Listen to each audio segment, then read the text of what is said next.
listeners, this is John Cole here. We've got a few things to discuss tonight. We're in the studios of ITN. Getting my balls mixed up already here. First of all, we're going to be talking about the Anglo-Irish Agreement. Also the plastic bullets, the Loughgall Incident, and a few others. We'll not go into them now because we'll be here all night. Now, firstly, I'm going to ask Tom Keane the good that's going to come out of this Anglo-Irish Agreement, if any at all. Mr. Keane, what's your reply to that? Well, firstly, it will benefit both sides of the border from tightness and security, and it will therefore give both sides a better chance for relations and to getting to know each other better, which is very important in Northern Ireland, that Catholics and Protestants should mix as much as possible. Mr. Keane talks about tightness and security, Mr. Cole. There's more tightness in Jerry Fitt's wife, and as for a better chance for relations, there's a better chance we can get stuck into each other. I mean, if we're exposed to one another, there'll be nothing else but murder.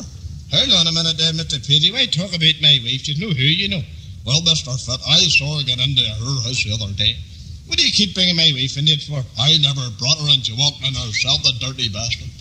Now, gentlemen, you'll have to settle yourself down. Mr. Pidgey, you'll have to cut the language out there. We're not allowed to provide this over the air. Well, it's fucking free. I'm not charging you for it, am I, Mr. Cole? Well, you'll have to button down a bit there. Now, Mr. Paisley, is there any way you're going to give in to this Anglo-Irish Agreement? Well, I'll tell you in a wee minute after I get a drink here. Fuck's sake, I'm down already. Now, take it easy on that there. That's not free, you know. You'll have to pay a bill at the end of the studio for that. Fuck yourself. Right, yes, I will give in to this agreement after the Catholics are sent back from mainland Britain and to put the bastards back into the Republic of Ireland where they belong. I mean, I'm not going to stand for republicanism in Northern Ireland. Mr. Paisley, you sound as though you're treating Catholic animals in a cattle market, the way you're referring to them. Like Mr. Hugh, you want to smell yourself. You think they were sold out of a cattle market or a pigsty? Sure, look at Jerry Fitt's shirt colour. It's fucking black. Hold on a minute there, Mr. Pidgey. I work very hard, you know. You must work in a fucking mine shaft, judging by the dirt in your neck, Jerry. You're a disgrace to your colour. It's a fucking acid bath you need. Get that shit off yourself.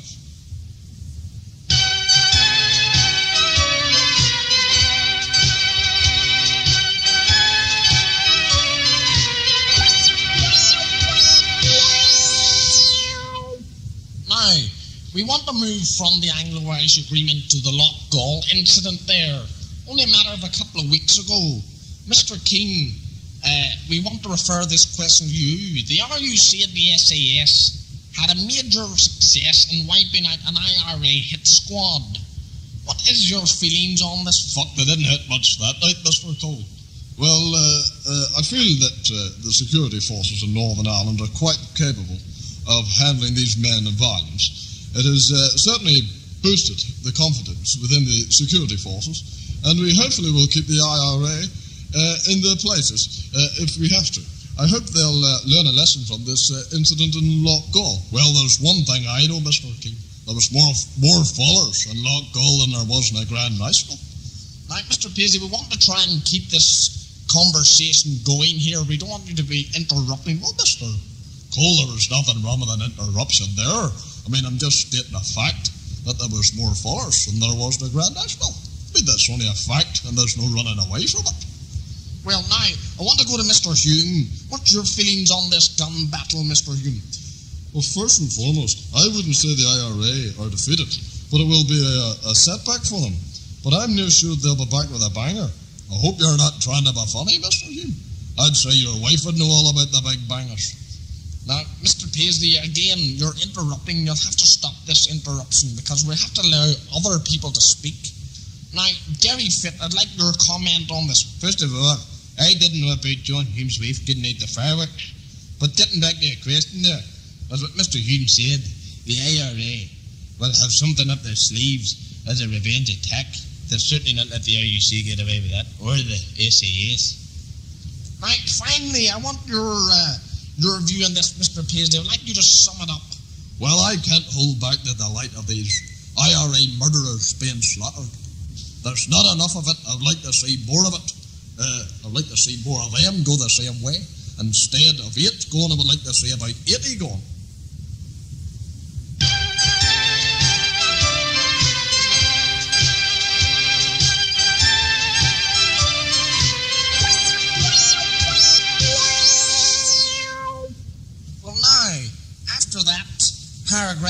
sir, we want to talk about the banning of the plastic bullets. Now, what about the banning of the plastic bullets, Mr. Keane?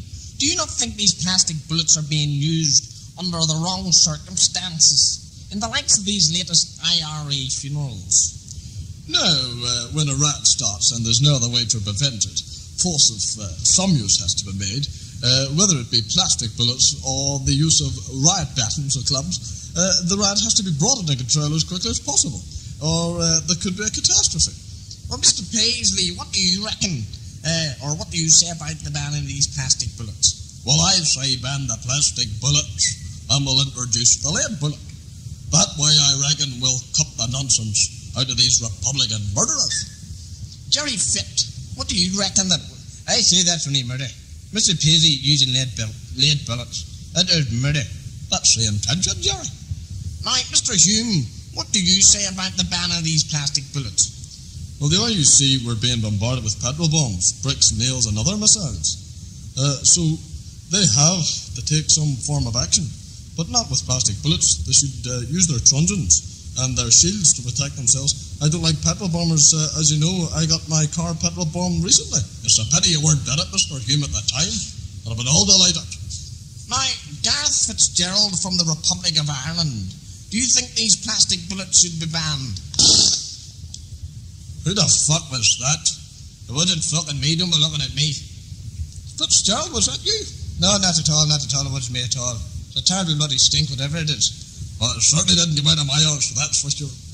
Hold on, gentlemen, we'll have to get the spray out or something there for this here. This is ridiculous, this. Now, Mr. Fitzgerald, would you go on your question or your answer there, please? Yes, I think the plastic bullets should be banned, as they've killed a lot of innocent Roman Catholics on our streets. On our streets? They're not your streets, Mr. Fitzgerald. You live in the south, don't forget. You don't live in the north. And you'd better watch what you say or you'll be swimming back to the Republic. Miss Page, I don't like your attitude towards me, you know. I'm not as scared of you like the others are. I'll slap a fucking face of you any more of that. You dare say that to me.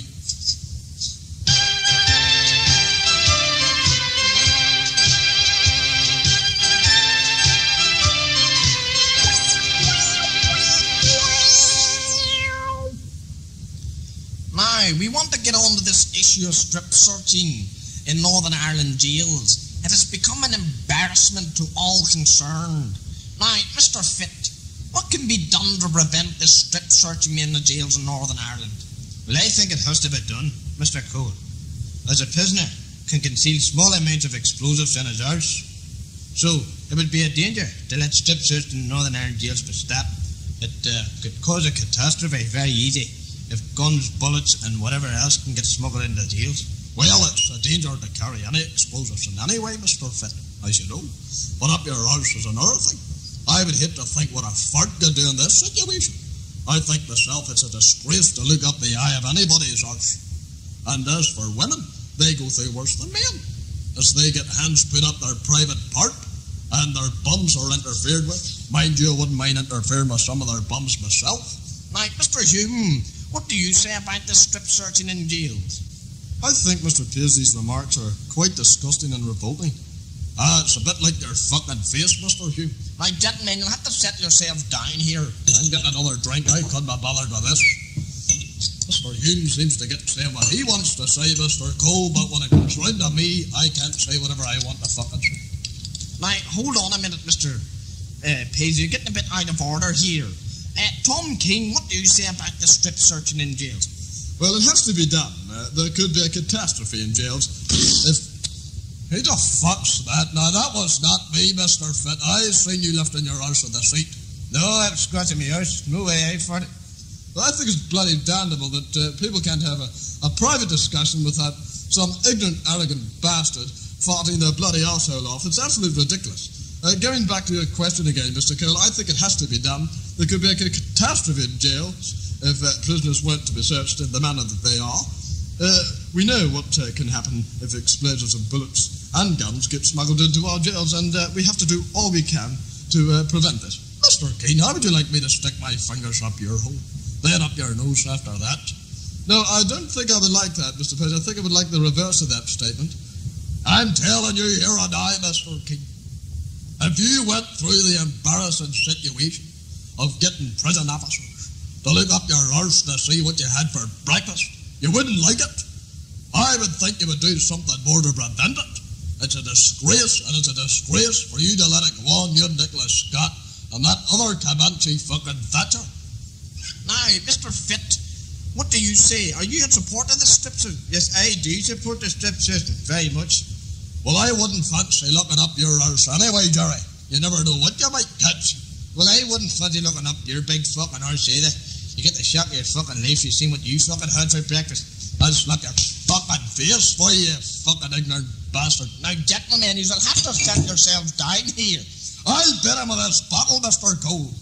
He better get out of my sight. I'll beat him with a bottle a minute. Now, settle yourselves down. I'll have to get the both of you removed. Now, we want to go on to another topic here. Preventing riots on our streets. Now, what can we do to prevent a riot on our streets? Mr. Fitt, can you think of something? Well, I live in London now, so I don't get any hassle. I would like to go back to Northern Ireland again and live, but I don't want to start dodging bullets again. Sure, you dodged the fucking tax man, you dodged the social security officers. What's you been dodging all right? Now, Mr. Hume, what do you think we can do to prevent the rioting on our streets? Well, I'm sick of being a target for loyalists. First it was my car, then my house was nearly destroyed, only for security screens put up by the army. My house would have been a total wreck. See, your house is a fucking wreck. It is a wreck with dirt, vermin, scum. I would say it was your own flat that done it, and I would say that you provoked it. I mean, that attack on your car and your house wasn't done for nothing, and the loyalists can't be blamed for it because you're an instigator to violence to both the loyalists and the Republicans. If it had been loyalists, Mr. Hugh, we'd have done it right. We'd have made sure you were in your house or in your motor. Well, Mr. Paisley, I think you're an instigator to violence yourself on our streets. If your attitude were to change, then we might come to some sort of an agreement. Look, there's nothing to agree on. We're going to fight tooth and bone until we get what we want, Mr. Hugh. Not what you want to get us. The violence is not going to stop until that traitor Thatcher and Thomas Keane get this Anglo-Irish Agreement scrapped, and they be quick about it. Now, Mr. Keane, just as what Mr. Paisley said there, what do you reckon would happen if you did decide to scrap the Anglo-Irish Agreement? Do you think there would be peace and stability on our streets in Northern Ireland? Well, there's no chance of this agreement. For fuck's sake. I mean, this is bloody ridiculous. We can't conduct a proper interview. This is absolutely, that wasn't me, Mr. Keane. Don't look at me or I'll wrap them spikes around your fucking back of your head. Don't you dare look at me in that manner. But Mr. Paisley, it seems that every time that I seem to be trying to answer a question here asked by Mr. Cole, that some bastard lets that bloody arsehole fly. Well, it's not me. Don't look at me, Mr. Keane. I'm telling you now. If I have to go over there, I'll stick my boot right into your middle wicket. You're not going to do that. You're not going to use violence on me, Mr. Paisley. I'm not a bit afraid of you. Now, gentlemen, you have to settle down. Mr. Paisley, why don't you go to the toilet or something or exercise your backside? That's not me. What are you looking at me for fuck's sake? I'm getting accused here, left, right, and centre. Now, Mr. Keane, I want your reply there. Well, before I was so bloody rudely interrupted there, well, there's no chance of this agreement being scrapped. And if it were, there would be an uproar of more violence, plus the fact there would be nothing left for the Republicans or Loyalists to hang on to. This agreement is to give both sides a chance to come together and not to fight with one another. I mean, we don't want to have Republicans and Loyalists fighting with each other. We want them to have peace and stability. What do you mean, bring us together, Mr. Keane? You don't seem to understand. We don't want to be put in the same cupboard as those murdering bastards up the falls, and we want rid of them. Get rid of them down to the Republic of Ireland where they belong, because if you don't, Mr. Keane, we will, and by force if necessary. Mr. Fitt, what do you say about Mr. Paisley's statement there? Well, Mr. Paisley's statement is one of violence and threats. I think it's ridiculous. Mr. Fitt, I'd be very careful what I was saying if I were you, because I'm not no meat. You might end up eating fucking hospital food. You better watch it.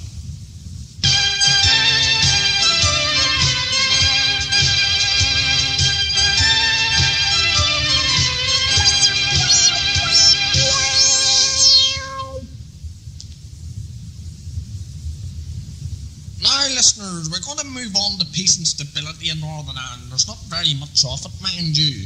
Well, Mr. Paisley, how do you think, and when do you think we can have peace and stability in Northern Ireland? Well, Mr. Cole, I've said it before, and I'll say it again after I get a drink here. I'm dying for a drink. Just hold on a minute. Oh, yes, that's delicious. You're a bit ignorant, Mr. Paisley. Yes, well, I was brought up like that, Mr. Cole. Now, getting back to your question, I've said it before and I'm going to say it again. And I want to make this abundantly clear to Margaret Thatcher and the Secretary of State that for every Protestant or member of the RUC or any of the security forces that are murdered by the IRA or the INLA, we should open up the cells of the Crumlin Road jail or the McGilligan jail, take out 10 Roman Catholics, line them up against the wall and have them shot dead. Aye, but what happens, Mr. Paisley, when there's no more Catholics left in the cells? What are you going to do then? Well, we'll just go up the Falls Road and we'll fill the fucking things up again. It's very easily done, you know. Well, now, gentlemen, we'll move swiftly on to the paramilitary views. I want all your political views on paramilitary groups. Now, first of all, I would like to ask you, Mr. Paisley, what about you? Sorry, Mr. Cole, but I'm not that way inclined. I don't want the answer. No, I'm not referring to that. I mean about the organisations. Oh, well, I support... sorry about that. I support all Protestant organisations. And you... Jesus Christ, sorry about that. The UVF, the Ulster Defence Association, the Protestant Acts. Jerry, you better stop that. Mr. Paisley, I swear to God, it's that, to be honest. I swear to God. You're a fucking liar. Your face is going purple, for fuck's sake, trying to hold it in.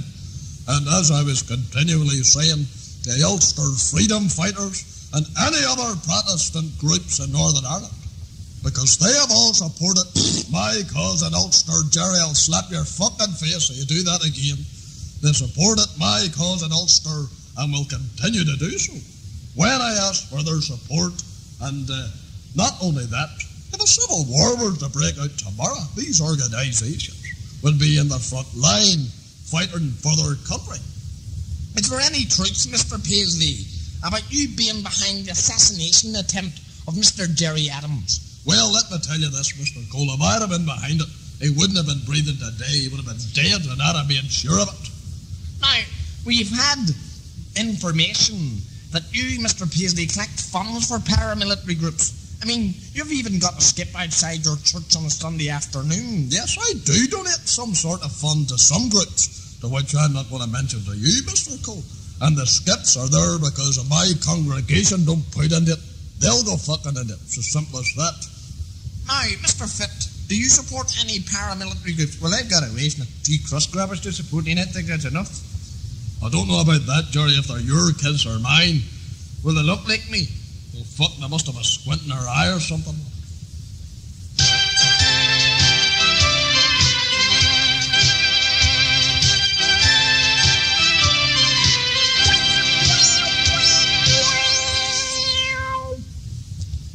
Now, we want to move on to the marching season here. There's been some rerouting going on. The RUC claim that it's too provoking for Protestants to march in front of Catholic areas.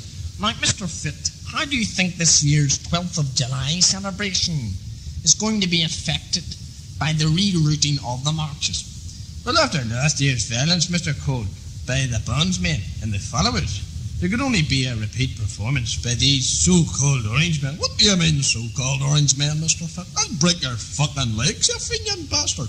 Now, Mr. Paisley, you'll have to control yourself here. Mr. Fitt, now, you say that the marches should be rerouted.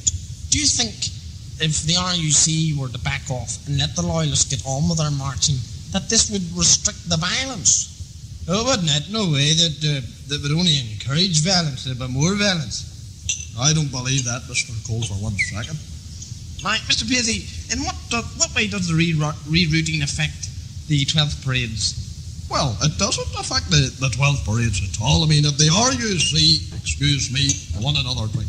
If the RUC or the Army want to get in our road this year, well, We'll just make last year's violent outbreak look like a fucking child's picnic party.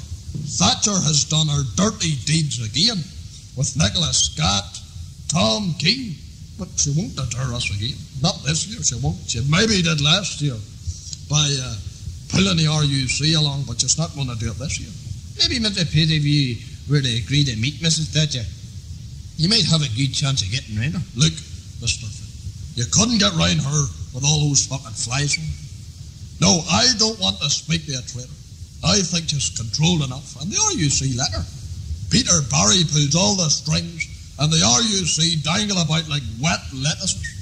John Herman or Jack Berman or whatever his fucking name is, and his RUC better be ready to battle to the death with us Protestants, because we're not going to budge for the RUC. Not this year. And we're not going to be put where they want to put us. Now, Tom King, are the RUC going to get tough again this year if loyalists behave in the way they did last year? Of course they are. In fact, they will be even tougher. Oh dear, I'm sorry about that, Mr. King. As I was saying before, I was rudely interrupted. Because they know what my... Mr. Cole, I'm sorry, but I'm going to have to use your lavatory here. Yes, I have to go to the toilet. That's ridiculous. I was in the MP last night. Well, now, Mr. Paisley is making his way to the toilet there. So we'll just continue on there. Mr. Keane, what were you saying there? Well, as I was saying before, I was bloody rudely interrupted. Now we know the culprit has been bloody farting all afternoon.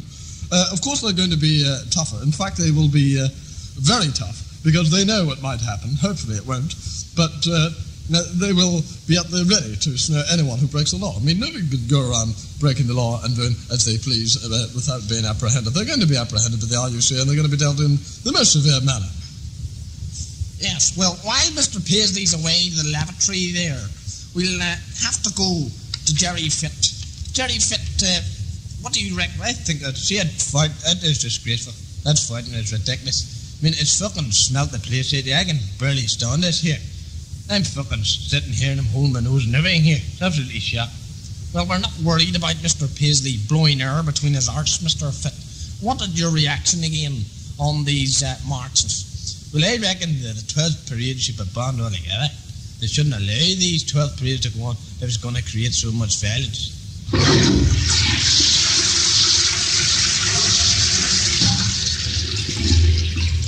Well, I see Mr. Paisley's coming back again. Jesus Christ. Fucking listen to Tom King and make you fucking shite. Right. Now, Mr. Keane was saying there about the RUC going to get tougher. I would say to Mr. Keane, if loyalist marchers and bandsmen got their normal route, and normal as long as the last 3 centuries, then there would be no violence. But you, Mr. Keane, just want to keep the Tigs happy, and that's all you want. I mean, you're happy enough that the Tigs are happy, and you're not worried about the Protestants' reaction. Look, Mr. Paisley, I'm not a one-sided man anymore. I'm a reform man. A reform man? You're a fucking deformed man if you ask me, Mr. King.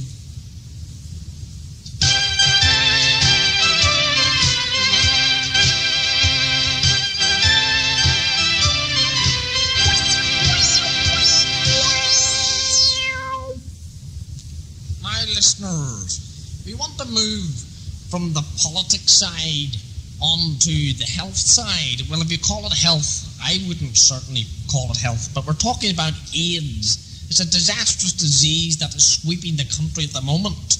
Now, I want to interview Mr. Fitt on this. Now, Mr. Fitt, how do we catch this disease, AIDS? Fuck, I don't know and I don't want to fucking know either. Whoever's got it can keep it to themselves. Well, that's all right. Now, John Hume, what do you say about that? Well, I've heard you can get it off the toilet seats. Your ballocks, for fuck's sake. Don't talk a lot of ballocks. Well, you get those in toilet seats too, I believe. Look, Mr. Hume, be fucking sensible about this here. This was a disastrous disease. And you never know when it can strike you yourself. It'll hardly strike me, Mr. Paisley. I keep myself to myself, if you know what I mean. Well, I heard all about it. Now, Mr. Paisley, now that the disease has made its appearance all round Britain and a greater part of the world as well, do you use a condom now that the risks of infection are higher? No, my wife, Eileen, doesn't like the smell of burning rubber. And not only that, the wife used to use the cream out of them. For to make the tea, and oddly enough, the taste is not the same. I mean, I wouldn't drink it anymore. It's rotten. Jerry Fit, do you use a condom? A condom? What, is that a fancy name for a cigar? What? Is that cigars? No, you bidding lid. It's a form of contraception, or a sheath, which is placed over your middle wicket. Middle wicket? What the fuck are you talking about here, Mr. Cole? I don't fucking play cricket, are you daft? I think Mr. Fitt's not psyched in here. He's up the left again, or up the falls. John Hume, do you use a condom? No, it's against our religion to use any form of contraception, so I just go bareback. Oh, I see about that. Now, Mr. Paisley, what about you? Well, Mr. Hume talks about going bareback. I mean, the times have changed. Mr. Hume, because I can remember the time your wife was playing about with a rolling pin, and you never got a look in. Mr. Paisley, leave Mr. Hume alone. How do you think we can stop this disease spreading? Well, I say this here, Mr. Cole, and I mean it sincerely. To keep Margaret Thatcher and her other cronies locked up for a start. And I also say, remove the firing pins from these fruit merchants, and let us all keep our naughty bits cleaner too. Did you hear that, Jerry? Well, there's nothing naughty about me, Mr. Paisley, or my naughty bit. There's nothing dirtier about me either. Well, your face leaves a lot to be desired. It's as well you don't get fucking AIDS through ugliness with Jerry Fit but ringed with it. Hold on a minute, what do you fucking keep getting at me for? I'll go there and I'll stick my boot into you to start you. I don't want... Minute, Paisley, hold on a minute. I'll stick a fucking head into you. I dare you interrupt me when I'm speaking. Right, gentlemen, settle yourselves down. Mr. Paisley, sit down your seat. Sit down, I'll break that seat over his fucking skull. Sit down. Now, Mr. Fit, what are you going to do to prevent this disease spreading? I don't know. I got a fucking tab of slap the jaw there. Very sure. But first of all, I'm going to keep my hole shut for a start. And I'm also going to put a hardback boot in my underpants to prevent attack from my back. Fuck the scraping the barrel jumping on your arse, Jerry. Now, Mr. Fit, could you tell me what AIDS stands for? Well, from my people it's fucking telling it stands for no nonsense. Well, I don't know about that. Mr. Paisley, what would you do if you contracted this disease, AIDS? Well, if I contracted the disease, I would give it to as many Catholics as I could. I would save the boys from using the bullets, if you know what I mean.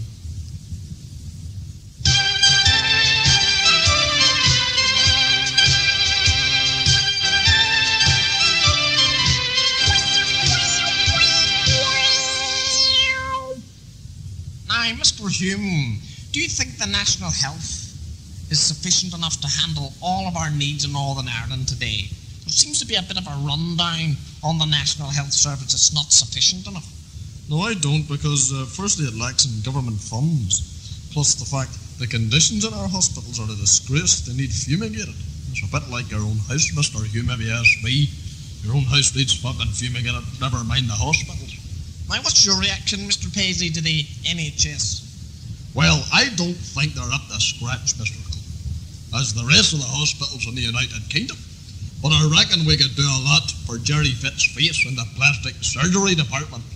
It needs a lot of plastic, but it might be well worth it. I mean, I think the last time I saw a face like that was when I saw that film The Elephant Man. Hold on a minute there, Mr. Paisley. I don't need plastic surgery. There's nothing wrong with my fucking face. Maybe it's a fucking head transplant you need, you bastard. Mind you, God help any head that would have to go on those shoulders. Now, Jerry Fitt, what's your reaction to the National Health Service in Northern Ireland? Well, it's about time the cleaners done their bit. I mean, I went to the city hospital 10 months ago to get 8 stitches in my fucking head, and they ended up getting TB. That's how dirty the hospital is. I mean, if I was to go down there in the operating theatre for open heart surgery, I'd tell them to put me fucking down instead. Well, we should have that chance to operate in your heart, Mr. Fitt. I'm telling you, wouldn't need to ask me to put you down, you fiending bastard. I would do it. You better believe it. Oh, sorry about that, Jesus Christ. Sorry about that. Thought that shite might have done me good, but it doesn't seem to have worked.